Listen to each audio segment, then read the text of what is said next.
And it's probably broadcasting all over the place saying I'm live. So a ton of people are going to see me looking crazy.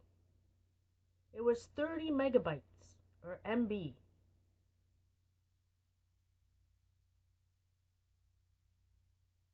What I don't know what 30 MB means. Is that a lot? Is that a little?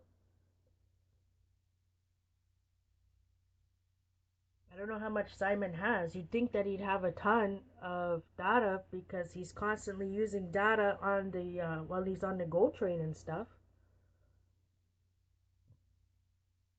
Unless the GO train has Wi-Fi. Now that I think of it,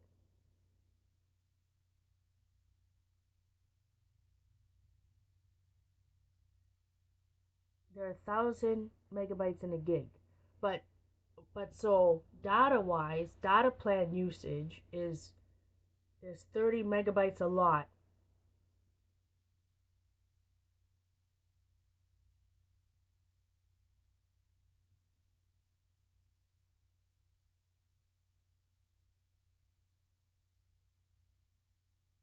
10, 10 minutes use 30 megabytes.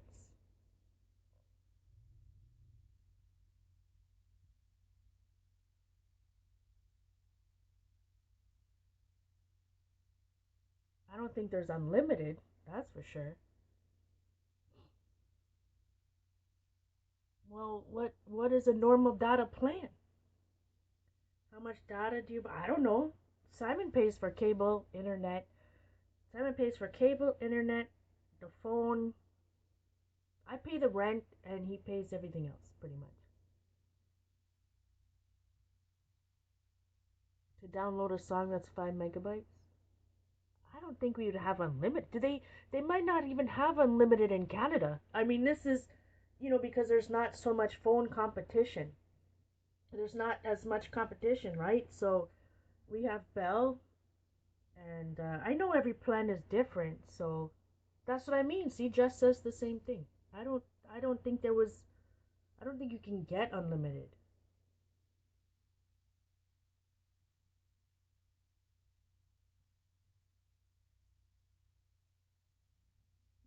Jess, do you have Bell?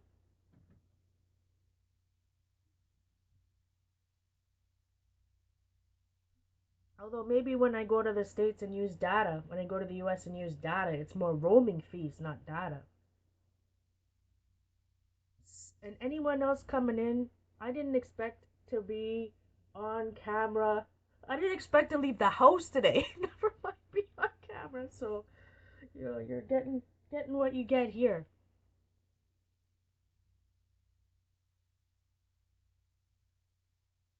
My hair is up like this. So anyways, what my page was gonna be about. How many people are watching now? This is strange that I can't see who's watching and anything else.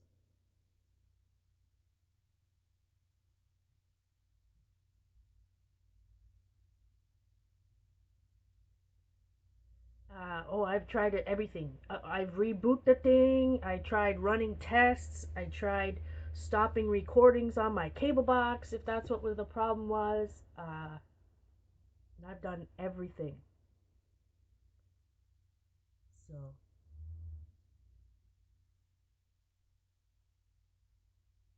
I didn't even say hello to anyone. And I can't mod anyone. Like, so what happens if people start going crazy? Just pretend it's a YouTube chat? Oh, Saskatoon. So what I'm working on? You know what I got today? I got um, delivered a few more polychromos to round out the collection. I bought them singly from Desairs, which is and that's all I bought from Desairs was uh, what are they? They have something like that too, Jess, in Newfoundland. It's called something else. Pangolina. Yeah. So, anyways, before and what when I stopped it last time, it what do you guys see? You guys see the paint cart? You see my bathroom, my shelf. Over here's my couch. And see this? This is see how it's open? So that's behind there is the furnace. Right now you're sitting on my stand that my TV is on. So from this is my living room. So from sitting from the edge of one side of my living room to that wall is considered the living room, and it's 8 feet.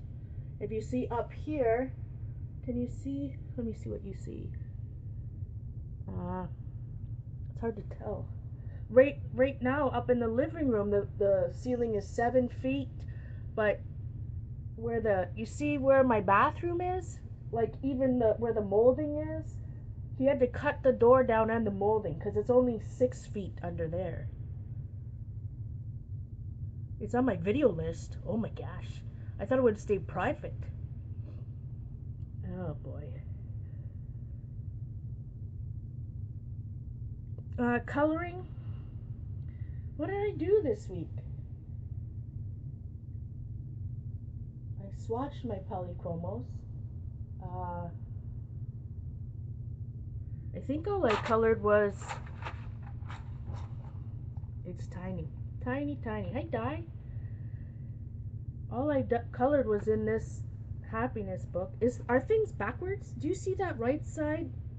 So I look in the camera and it's backwards.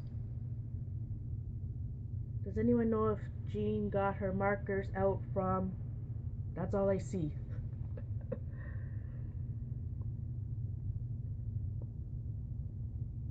I told. I'm not even kidding. Well, see, my brother-in-law won't even come over, um, because he's claustrophobic and he keeps hitting his heads. Oh, it's normal. Strange.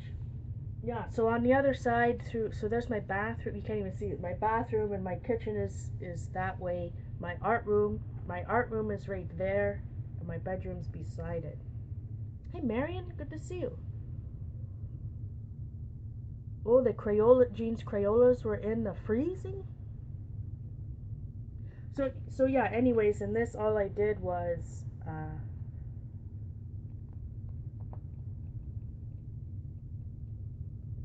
I did one, and I can't even find it. Mandala. I'm working on this. It's not even shaded. Oh my gosh, her markers were in the. That is bad news. That's what I was worried about with my when I bought some those Bix markets. So, anyways, what I was gonna do tonight was a page about shame. Actually, I started reading this book. This is bad. This is awkward. Can you see me? Can you see me now? It's called The Gifts of Imperfection by Brene Brown. You know, I bought this years ago. This was published in. I bought it because it was on Oprah, 2010. And that's not that many years ago, but it's not recent. 2010. Because I bought Rising Strong, her book Rising Strong, and I hadn't read this one, and she wrote that this book, The Gifts of Imperfection, is kind of the first one in this series. Um, yeah, that would be awesome, Di. And the same thing as drawing in the right side of the brain. We tried to do that once. I think it was who said we should do it together? Sarah. We tried to do that once, and it kind of failed because I cheated because I read the whole thing without doing all the exercises. So so that's but it did change the way I think about drawing and the way I see things differently. So I need to get back to that. Uh, where is that sketchbook that I started that? So yeah, it says let go of who you think you're supposed to be and embrace who you are. So I already read like over 40 pages just today. But it's a fast read. It's only 126 pages, so I'll have that done tonight.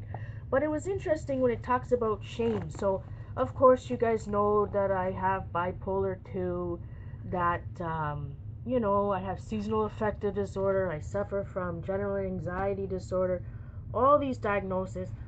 But this was interesting because it talks about shame. First, it talks about guilt, um, what the difference is between guilt and shame, which I thought was very interesting. And I'm not talking about anybody but me. I'm not a therapist. I'm not anything to do with any of those things, except for I read this book and I'm going to talk about my personal experiences. But um, there, it really, hit me. Like, I think this happens to all of us, right? There was a part where she says, the greatest challenge for most of us is believing that we are worthy now, right this minute. Worthiness doesn't have prerequisites. So many of us have knowingly created, unknowingly allowed, been handed down a long list of worthiness prerequisites. I'll be worthy when I lose 20 pounds. I'll be worthy if I can get pregnant. I'll be worthy if I stay sober. I'll be worthy if everyone thinks I'm a good parent, and on and on and on. But it talks about, like, right this minute we are worthy of love and belonging right now, which is interesting because all of us, feel that way. But now where does it say? Because I wanted to talk about. Oh yeah, it talks about shame. Uh, Rats. Talk about shame is universal, but there was what hit me was what about the difference between guilt and shame. Oh yeah, what's the difference between guilt and shame? It says guilt, I did something bad. Shame is I am bad. It's called it, Brene Brown. It was on Oprah. You know what? They even did years ago, if anybody remembers, like an art journaling class, pretty much. Like they used their art journal. Who remembers that? I don't think I bought it. It was something like $80 or something. But so, anyways, it talks about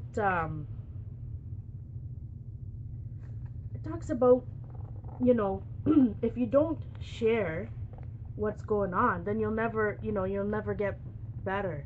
So when it talked about what was interesting about shame, like I haven't come in front of the camera in a long time, because I've gained 30 pounds, right? I kept my weight off for more than 2 years. Uh, you know, the 70 pounds I lost. So, of course, I'm not gained it all back or whatever, but I'm still ashamed. I'm still, you know, I say, okay, I can't do this, right? Or I can't go on camera. I'm going to lose the weight, and then I'll pretend that only my closest friends and family will know, and that's it, right? I'll go back on camera, and nobody will know that I gained 30 pounds. Although I have said it here that I've gained weight.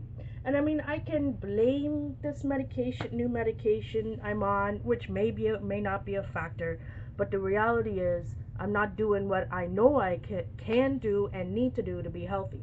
So that's shame number one. I feel not guilt, but really hit me that I feel shame that I can't be. I don't know. Maybe I can't be the artist that I want to be or the person that I want to be because hiding the fact that I'm hiding the fact that I've gained weight. And just reading. Hi, Helena. So admitting that, say, hey, coming back from Newfoundland last year, I mean, when we were in Maryland, I'd probably gained up by that time 15, maybe 10 pounds. But anyways, so I know that I need to eat better and that I need to exercise to be healthy again. Like right now, my ankle hurts, because I'm not doing the right thing for me. But it was interesting, you can feel guilty. And then I looked on dictionary.com what guilt meant and what shame means, and apparently they're synonyms. But, you know, so for example, another thing, over the years, because of anxiety, because of all these other things, I've flaked on a bunch of things, a bunch of um, opportunities, you know, that could have led me in a. I'm trying not to get emotional, but it could have led me into uh, a lot different artist than I am. I'm not gonna call it out. I've already tried to make amends with the companies, people, all the things that I haven't done because I wasn't in a good place then. But at the same time, um, so I still feel guilty. The guilt is, which really made me, yes, I am guilty, as in I have done it. I have flaked on a couple different things. And when I say years ago, I'm talking about 4 years ago, after I was published a couple times and had my DVD and stuff. Um, and of course, I've been published recently in this past year, and trying to build up that credibility again, and obviously trying to right um, the chemical problems within my brain. But I still held all this guilt. Okay, right now, like now, um, I keep saying that I'm the best procrastinator ever, or I self sabotage. But maybe I'm self sabotaging because I'm just talking about me. I'm not a therapist. If this talk doesn't go with you or it upsets you, please don't watch. Um, so admitting so anyways, I am guilty. I did those things. I've tried to make amends. I've said sorry whoever I need to say sorry to. I've tried to make up for what I didn't do and all that type of stuff. But the shame of it is what is holding me back from what I'm trying to do now. um, and whether that means I'm self-sabotaging because of shame or not. But that was a real, as Oprah would say, aha moment for me. That okay, guilt is what I did, and shame, I think it defines who I am right now. 4 years ago, right? 4 years advanced. No matter, I look back. I said to Simon, I said to Simon, you know, I said I wasted 2015. And then I thought, well, it was a good year. I was published again. I have my own stencils. I was asked to participate in an online class. To a lot of people, that would be a highly um, successful year. And of course, it was, a highly successful year. I should be proud. I do feel proud. But at the same time, because of the shame I feel, because of what I didn't do 4 years ago, I I stopped myself from you know, doing what I need to do. Everyone's saying we want you to do technique videos. We want you, rather than Ustream ones. Um, all these things. I'm not even producing art because I feel so much shame and trying to, hold myself back. So I was going to do a page tonight about, and write down all the things that I feel ashamed for, or inside I feel shame. Which, oh great, 59 viewers here talk hearing me talk about how I feel ashamed.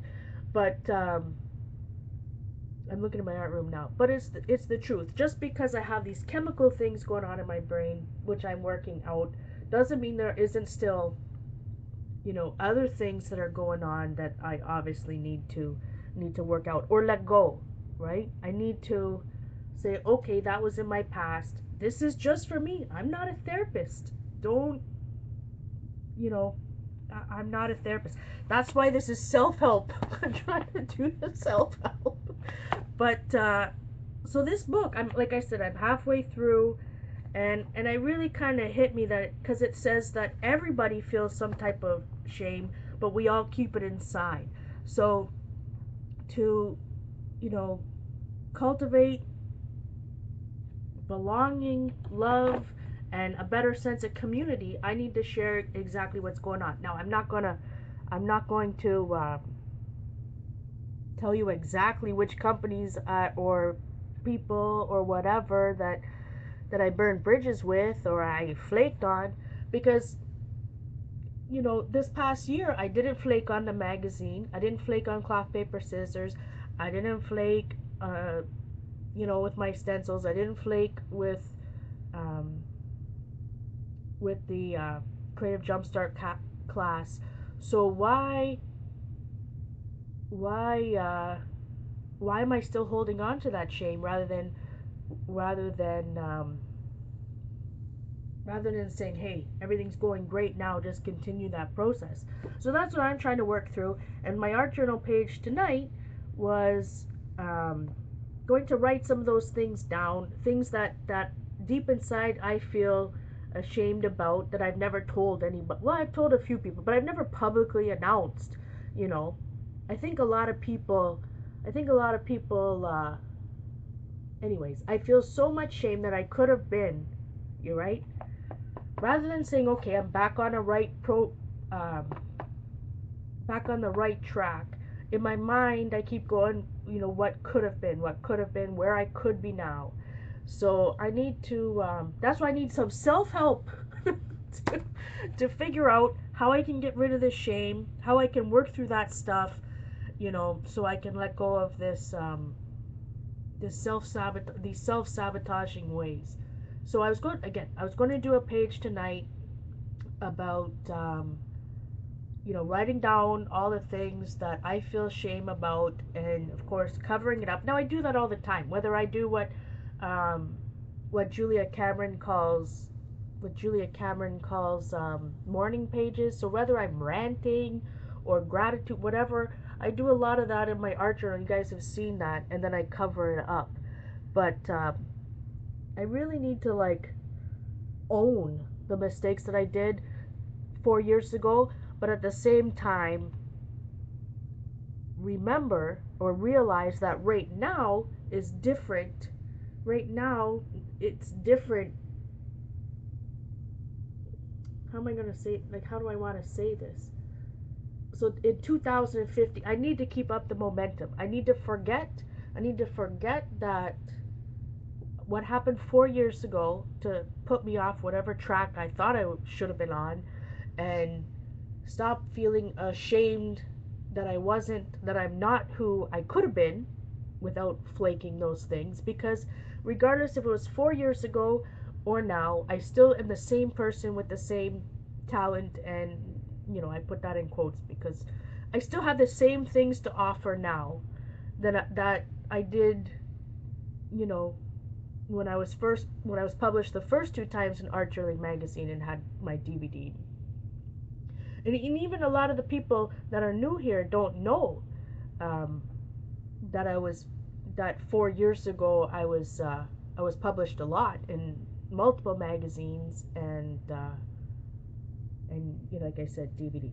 But so I can't, because I'm so ashamed of what happened 4 years ago. I can't get over that now, and I can't. I've tried to I've forced myself to do these things this past year, and I don't want to sound like I'm ungrateful, or that, oh my gosh, here she was published, yes, Stencils, and she's feeling sorry for myself. It's not about, I'm so uh, blessed and grateful for having the opportunities that I have had in 2015. But in the back of my mind, that's what I still think about, or because I still let those things run in my mind, that I can't. I'm not putting myself out there as much. I'm not doing the things I know I need to do or should be doing or enjoy doing because of, what I feel, or the shame that I felt for a long time.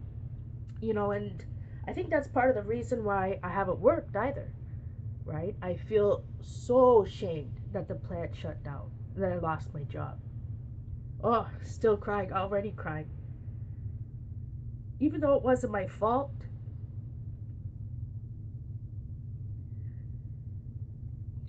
that job, I worked there since I was 15, which a lot of people know.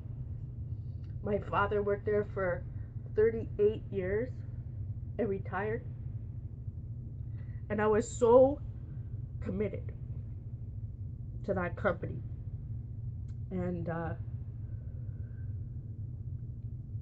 because I wasn't kept, because they broke my ankle, and I know, because I was a woman and I did my job, and I was honest about it, and people wanted the company wanted me to be dishonest, that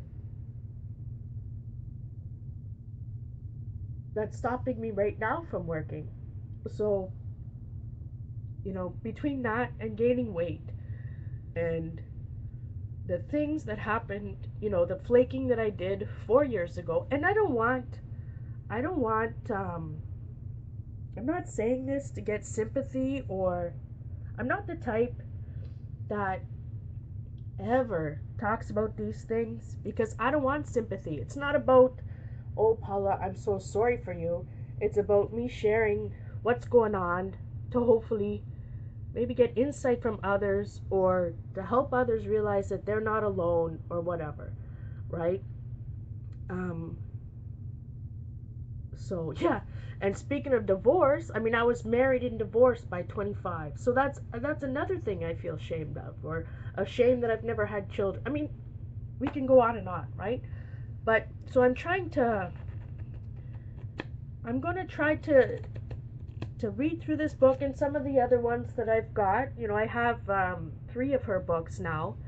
So um, you know, I just need to do the work, I suppose. I need to, yeah. Oh, thanks, Glenda. So, anyways, that's what I wanted to talk about. And while I was working on the art journal earlier, but I think that a lot of us, not just me. It's so easy to be somebody else online. It's so easy to hide. It was so easy to hide that I'd lost or that I'd gained 30 pounds or more. It's so easy to pretend that everything's all good and that I'm all happy. And although there's some people from Maryland that know that, I was so anxious and worked up before I taught that I like had a breakdown that night because sorry, I have to plug in my phone because I was afraid that people wouldn't like what I was going to teach and it wasn't going to be good enough. And it's the same thing now. I haven't put out the class list because I'm trying to work out something and do some samples and make sure that everybody is happy because people are paying money, right? So yeah, I need a Kleenex around this joint. Um, so anyways, it's easy to hide behind a camera or online. And it's like what I say with my art too. Watch my data. It's okay. This is important, Janet. Um, same with my art. I'm not one of those artists that shows the best pictures and only my best art and totally put together. Like, look, I didn't shower today. I didn't even go outside. My hair's sticking up. I'm, you know, and but I know that it's important to be a real person rather than just this face of perfection. And I think vulnerability is going to help me get over that shame of how I failed people, not just companies and such, but I failed friends. Um, so anyways, I thought it was important to talk about that stuff, and that's what she was talking about in this book is you know, sharing some of your stories and what's going on, um, so that you can be more authentic and let go of some of that stuff, um, especially in an online world, right? So, Carrie, that's all you are every day. So some guys, if you guys write something long like Ali, I can see only half of what you said. When you're on the phone, you just can only see what goes across your phone, and then you see dot dot dot. So, yeah, exactly. And then compound with the shame I feel, and that's also right. The anxiety being, and I try not to say that I am bipolar because no one is. I, people like to say I am bipolar. I am not bipolar. I have bipolar 2 disorder. Just like you would say, I have diabetes, right? Or whatever ailment. You're not diabetes, you have it. So the shame of, you know, and that's the thing, you can't talk. Part of the reason I lost my job, I don't care what they say. And if any, and I get worked up if anybody from my old company is around. I know part of the reason I broke my ankle. Number two, I would refuse to do anything that was, um, number one, illegal when it comes to the Ministry of Labor, but number two, dishonest. I'm not going to lie about numbers, injuries, all that stuff. And I know also because I took some time off for, um, when I was first diagnosed, to get on the right medication. And that stuff's supposed to be, of course, all confidential, but it's not. It goes around, and everybody knows you're off on stress leave, as they call it. But anyways, it's so easy to pretend that I don't have um, these ailments or diseases. Obviously, and there's a lot of people in my family that don't believe in mental illness. And I tried to explain to someone recently that if you can have, if any other part of your body, whether it's an organ or a muscle, if you can have a disease or an ailment in any other part of your body, then logically it's possible that you can have one in your brain. And that's why I just tell people there's something, and it's I'm not saying that there's something wrong with my brain or you're wrong if you have the same type of thing, but it's just not firing properly, I suppose. So, but it's quite easy to hide those things. And recently I was reading actually that a lot of presidents and ex-presidents and inventors, they all were bipolar. So so anyways, um yeah, exactly, it's just not working at peak capacity. But I wanted to come on, and it is actually, it's interesting, right? Because I wanted to talk about this. I wanted to talk about this. And when I say this, I mean my struggles with shame and everything going on. So, but just not in front of the camera. But I was going to, obviously, I've said more than once I've gained weight. But, um, so, anyways, that's what I was going to put on the art journal page. And like Janet said, I am, well, I think that's true too. And that there is some decision, there is something in my head. I also believe in love. You know, I'm not going to get, all theological on you, but I read all about all different religions, whether it's Eastern, Western, law of attraction, whether you consider that a religion or not, positive. I kind of try all those things. So there is the odd time that for me, I know that listening to, um, meditation type stuff at night helps calm my brain. I know there's things like journaling, just writing can help me, or the cognitive behavior therapy that I was talking about last time, that changes my brain, um, or helps me, with anxiety. So anyways, that's my story. I'll stop talking. There's probably what, 70 people listening to that.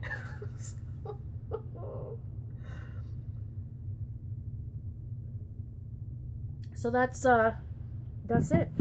I'm probably gonna go back and take a lush bath. That's why my hair looks extra crazy, because I was taking a bath. Look at, I took a bath this morning. But a lot of my hair doesn't even go up into my ponytail.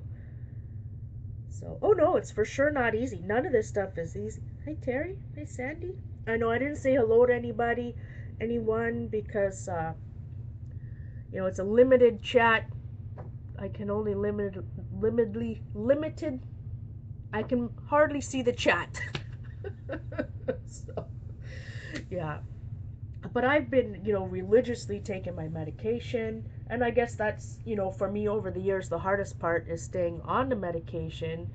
Um, for me, I would get on the medication, I'd feel better, and then I'd skip a dose, and next thing you know, I've skipped 2 doses. Next thing you know, it's a week, and next thing you know, I'm right back into the depression. So, um, I have some friends and I have family members now that are making sure or checking in that I'm taking the medication. I have another doctor's appointment on because you guys know I had a little spell there a couple weeks ago, but one of the doctor again on Tuesday to talk about it. I've religiously went to the doctor. I haven't missed an appointment now since I started going. So all these things are I know all these things are important, right? But at the same time, if I don't talk about the shame I feel from, all these different things, then I'll probably, not be able to, it won't be as easy to get over. So, um, yeah, I think it's important to, it took me a long time to believe that I needed medication, but at the same time, looking back, I can trace back to when I was 17 or 18. I had these symptoms, but I just didn't connect all of the dots. I just thought it was more of a depression all the time. I didn't put the mania. I didn't connect the mania to it anyways. But so I was always, given medication for depression, and then of course, I was up and down, didn't take it or not, right? Because if I, what was happening, I take the meds for me, I was taking the medication for depression, and lots of times that would send me into mania. But anyway, you know, it's taken a long time to find out what combination and dosage of medicine that I need. So, and that's, I guess, an ongoing process. But everybody has their own way of working um, around those things, and I know now, for me personally, I can look back and say, okay, when I'm on the medication, I feel this way, and when I a certain way, and when I'm off the medication, I feel a different way. So, you know, I want to feel the other way. but but I also, like I said, I want to be authentic. I want to share with you what's really going on. Not everything is all roses and sunshine over here. Um, but yeah, I just wanted to be real, which didn't include. I wanted to be real, but I didn't expect this whole the way I look. So anyways, I'm gonna go finish reading this. I'm also, earlier in the chat we were talking about drawing on the right side of the brain, which I bought, and I have the workbook, and I think it's great. Like, I didn't follow all the. I did do some. I did the self portrait. I did the upside down drawing, and I read the whole thing. I just didn't follow all the exercise. And even though she says, who's the author again? I can't remember. Even though she says you're not supposed to read ahead, you're supposed to do the exercises. I read the whole thing, but I didn't do the exercises. But I know Di, and I know there's some other people. Sarah, I think it was, says we could work together. So when we all got it, how long ago was that? Jeez Louise, it was probably not a year ago. Betty Edwards, thanks, Janet. Um, was it a year ago we tried that? Yeah, we definitely got to get on the bandwagon with that again. So I really I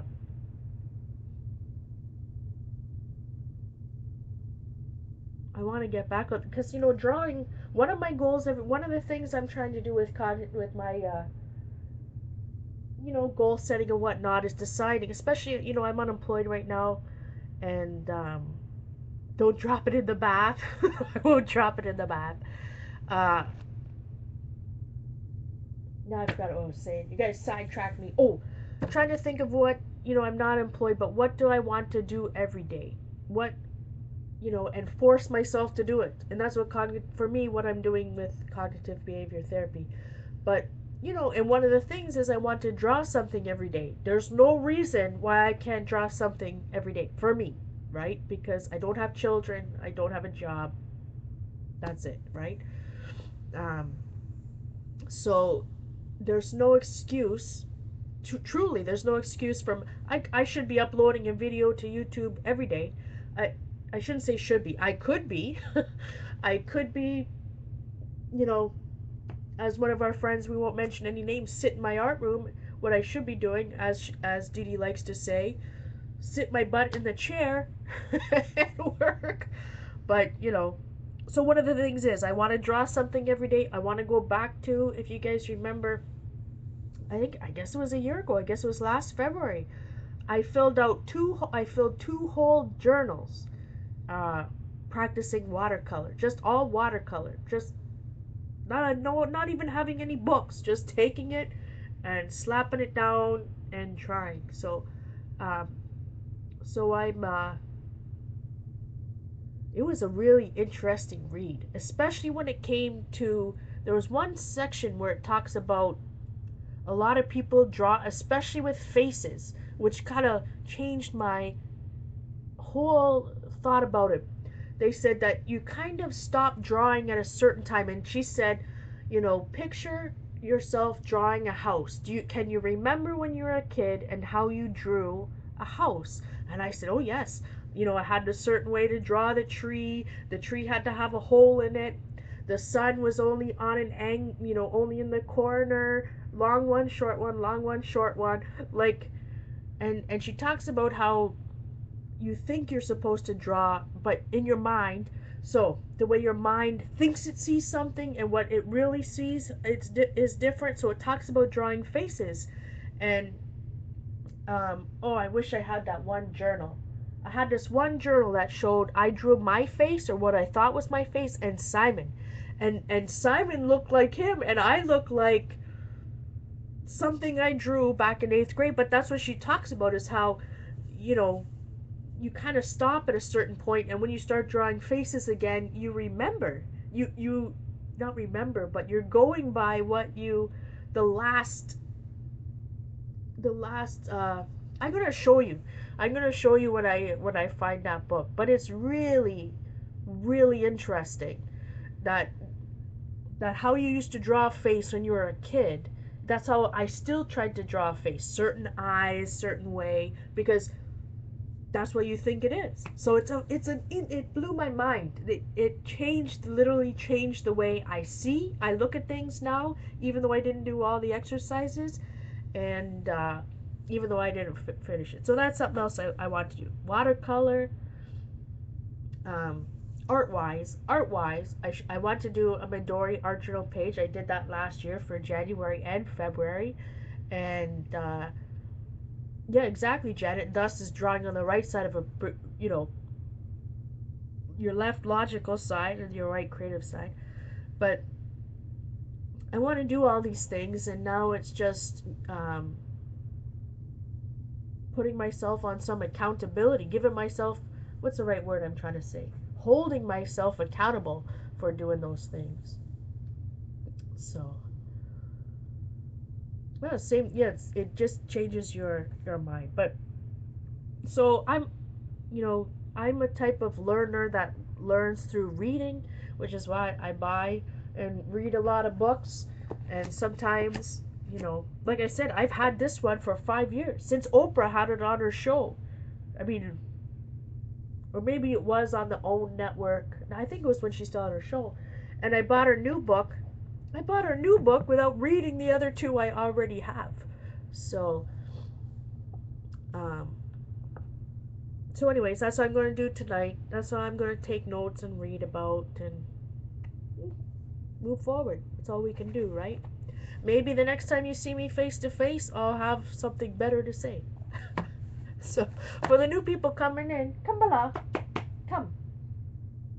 Bella, come. She's ignoring me. Let me see if I can get Asha with her toy. Her favorite toy, is a sock with a knot in it. She likes to play tug of war. Come, Bella. Come, Asha. Come.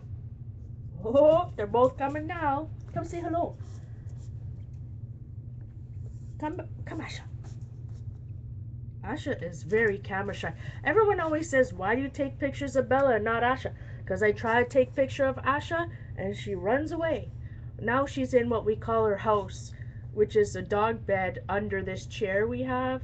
And then the chair is draped with as you can see, my couch, I tried to cover everything with blankets so, the dogs don't mess it up.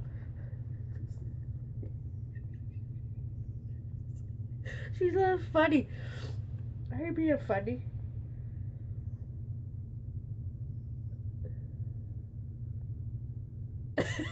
So, anyways, now she's in her house in the dark. So, yeah. So this is Bella. But like I said, I try to take. Everyone says that, oh, it's not. It's all about Bella, and I said, well, Asha does runs away. Yeah, Bella. Bella is, she's a chug. She's half Chihuahua, half pug. Um, oh, big yawn. But as you can see, her snout is longer. She's got a little bit longer snout than a pug. And she's got, a smaller head. She doesn't have as many wrinkles here, although she's getting kind of chubby. But she looks like a pug, right? She's got the pug tail and everything else. So she's mostly pug. Oh, she is so heavy. Oh, kisses. Are you a pug? She snores like a pug. She acts like a pug. Won't sit beside, won't leave my side normally. So, right? Everybody usually only hears you. She's like, I want to sleep. I want to sleep. You want to go to bed? Want, how about maybe some bone? Yeah. Hey, Mickey.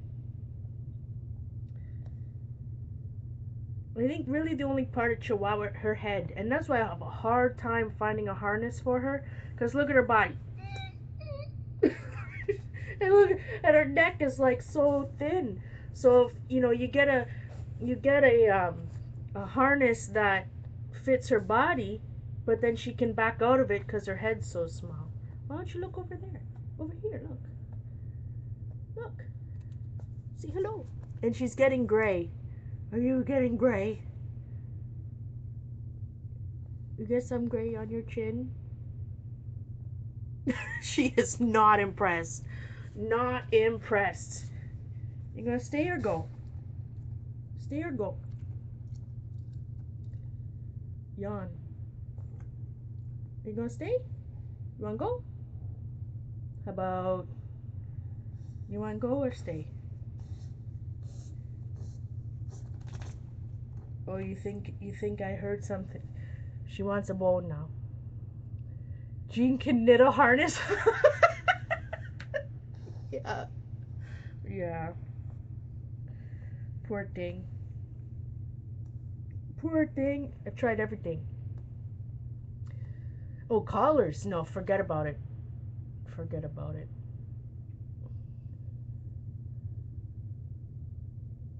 Oh yeah. Yeah, Bella in real life, Bella's very scared. She's a nervous dog. When it comes to other people, she just wants to be around me and Simon and Asha. Huh, she doesn't want to go in front of the camera like Carrie said, but sweet goodness, if you came over, she's all over you. All over you. So, oh, pack die I'd get another pug in a heartbeat. They're very popular. I don't know if they're more popular these days or I just see them now that I have a pug. Your mind shifts. Oh, I know you want to be pet. Okay. So, but they're very loyal. Like they are not very active dogs. The Chihuahua in her is more active, but I'd like a black one. I'd like a nut, but our house is too small. Our house is too small, so. But they are what Asha's a half Yorkie, half Maltese, call him a Morkie, and she's crazy, hyper, hyper, hyper, hyper. But yeah, but they definitely seem to be more popular these days, right, Bella? We started the trend.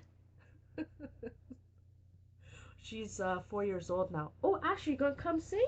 Nope. Oh boy, nope. So, anyways, pugs are evil. Right? They are docile. They are loving. They don't want to leave your side. Right, Bella?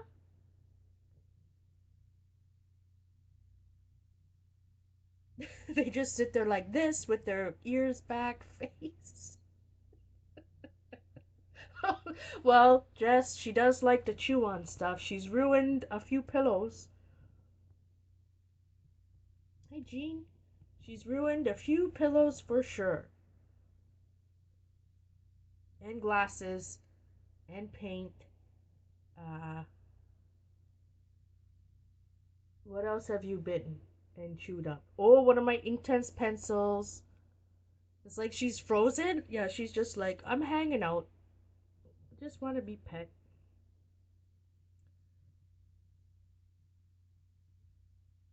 Yeah, eating art supplies.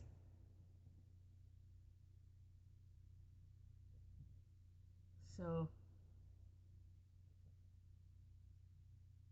she can barely keep her eyes open. She's so tired. She's in that funny pug face now with her ears back. Anyways, I should probably go. It's been almost an hour. So Lulu ate Inktense. I feel, but Xandra has, oh, what's her name? One of her dogs, Zoe, looks exact. Asha and Zoe are exactly the same. Look exactly the same. They're both Morkies, and I guess Zoe ate one. I should laugh. Zoe ate Xandra's Posca pen. Right? Time to go bed. Can you hear snoring? Well, they were bred, right? I think they were bred by Chinese emperors to be lapdogs. I she's very, you know what I'm talking about, you?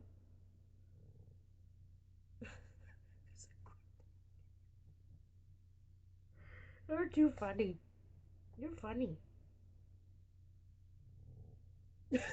she, she she's like, it's bedtime. What's going on over here?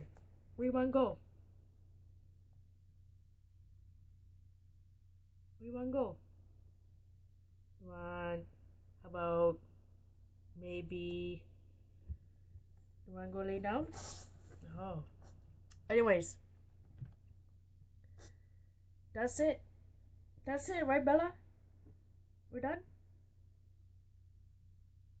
So obviously, that seems the way it goes is that I'll be back Saturday because that seems like the only day my internet works. What's tomorrow? Thursday. Might try again in the morning, but again, I look like crazy, so I apologize for my appearance. I didn't. I really didn't expect to be on camera. So, uh, Mickey, no art, not a chance. I mean, that's a whole. I used to art on the couch when I broke my ankle, but that's a whole different story. Night, Patty. Uh, so anyways, yeah, I'm gonna get on Simon to fix my internet tomorrow. I'm gonna go color a little bit and shade some stuff with my new polychromos. Don't tell Eileen. All right, guys. Hopefully this didn't cost me, $50 or something. But I try to stay off. When I was having problems there last week or the week before, for that whole week, I mean, I stayed off data, most of the time. So, anyways, night everyone. Thanks for being here.